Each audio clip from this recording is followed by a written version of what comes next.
मैं सुभाष गुप्ता और डीसीडीएफ रामपुर का चेयरमैन हूँ। मैं जब से चेयरमैन निर्वाचित हुआ हूँ, जब से मैं लगातार जिला प्रशासन, माननीय मुख्यमंत्री पोर्टल, मुख्यमंत्री सबको लगातार शिकायतें कर रहा हूँ और उस पर अभी तक कोई कार्रवाई मुझे होती दिखाई नहीं पड़ रही है। मैंने 11 जून को 2024 को एक प्रार्थना पत्र माननीय जिलाधिकारी महोदय को दिया था और मुख्यमंत्री पोर्टल पर दिया था। उस मेरे प्रार्थना पत्र पर जिलाधिकारी महोदय ने एक जांच कमेटी बनाई थी कि डीसीडीएफ की जमीन कहाँ पे है और इनका खाली कराने के लिए।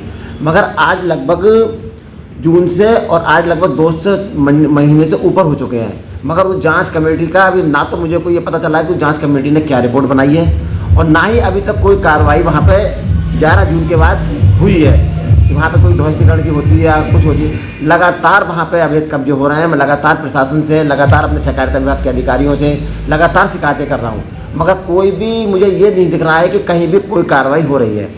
मैंने कोई सचिव की मुझे भूमिका लग रही थी, मैंने सचिव की शिकायत की थी। 5 जुलाई 2024 को उप आयुक्त उप निबंधक सहकारिता मुरादाबाद ने सचिव का ट्रांसफ़र करके श्री अश्वनी कुमार जी को यहाँ पर भेजा था।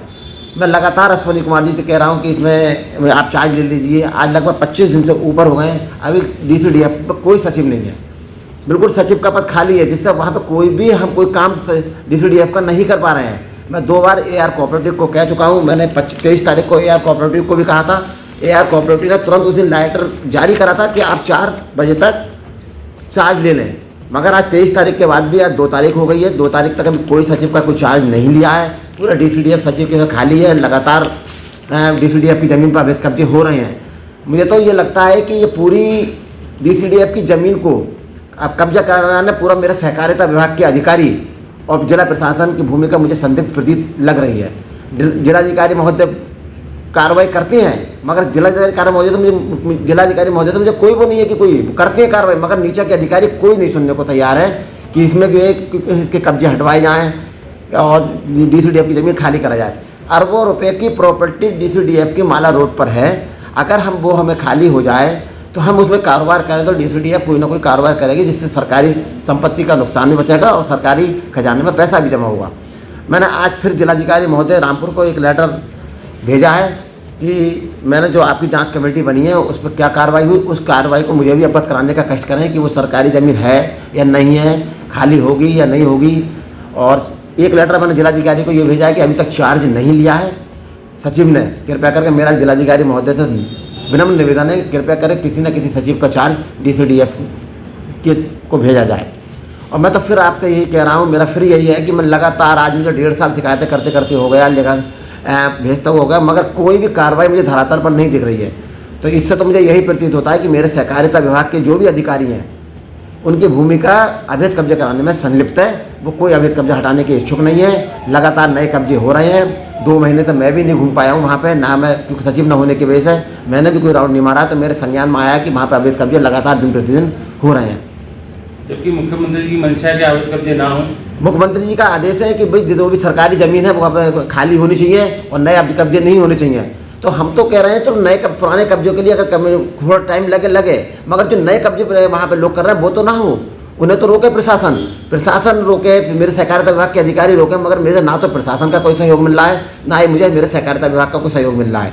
अब मैं बहुत जल्द ही माननीय मुख्यमंत्री से पूरे सब लेटर ले जाकर माननीय मुख्यमंत्री जी से मुलाकात करूंगा। मैं टाइम मांग रहा हूं मुख्यमंत्री जी से, जो भी 2 या 4-5 दिन मुझे टाइम मिल जाएगा। पूरा प्रकरण रामपुर की डीसीडीएफ जमीन का, अपने सहकारिता विभाग के अधिकारियों का, जिला प्रशासन का, पूरा मैं मुख्यमंत्री को लेकर जाऊँगा। मेरे कम से कम 100 एप्लीकेशन मेरी दी हुई हैं जिला प्रशासन को और मुख्यमंत्री जी के पोर्टल पर, और जो इन्होंने कार्रवाई करी है झूठी वो भी मेरे पास है, वो सब माननीय मुख्यमंत्री जी के संज्ञान में डालूंगा। और मैं मेरा फिर मेरी जिला प्रशासन से मेरा निवेदन है, मेरा विनम्र निवेदन है, कृपया करके मेरे लेटरों पर कार्रवाई कराएं।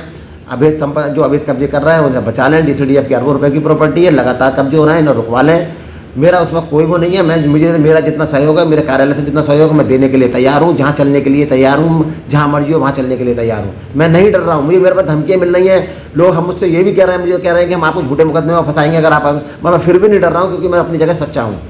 मुझे कई लोगों ने मुझे फ़ोन करके भी कहा है कि आपको हम देख लेंगे, आप बहुत बोल रहे हैं, आप सरकारी कब्जे खाली करा रहे हैं, आप लगातार हम लोगों को परेशान कर रहे हैं, हम आपको छेड़छाड़ी के मुकदमे लगवाएंगे, हम आपको पैसे मांगने के मुकदमे लगवाएंगे। जब मैं लगातार प्रशासन से कह रहा हूँ कि मेरी ज़मीन खाली कराई, तो मैं पैसे कहाँ से मांग रहा हूँ?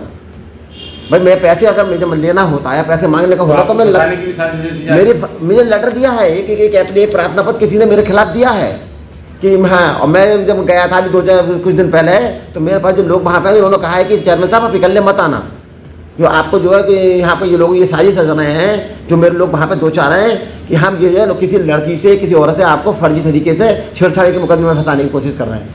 पर मेरा प्रशासन से फिर निवेदन है, कृपया करके अगर कोई भी मेरे साथ अगर कोई अनहोनी या रहनोनी कुछ भी होती है तो उसकी पूरी जिम्मेदारी जिला प्रशासन की होगी। अगर मेरी जान को कोई भी खतरा होता है, कोई भी मुकदमा फर्जी लगाया जाता है, तो मेरी पूरी इसकी जिम्मेदारी जिला प्रशासन की होगी। अगर मेरी जान को कोई खतरा होता है तो मेरा फिर यही निवेदन है, कृपया करके मेरे लेटरों पर संज्ञान लिया जाए, DCDF की जमीन को खाली कराया जाए।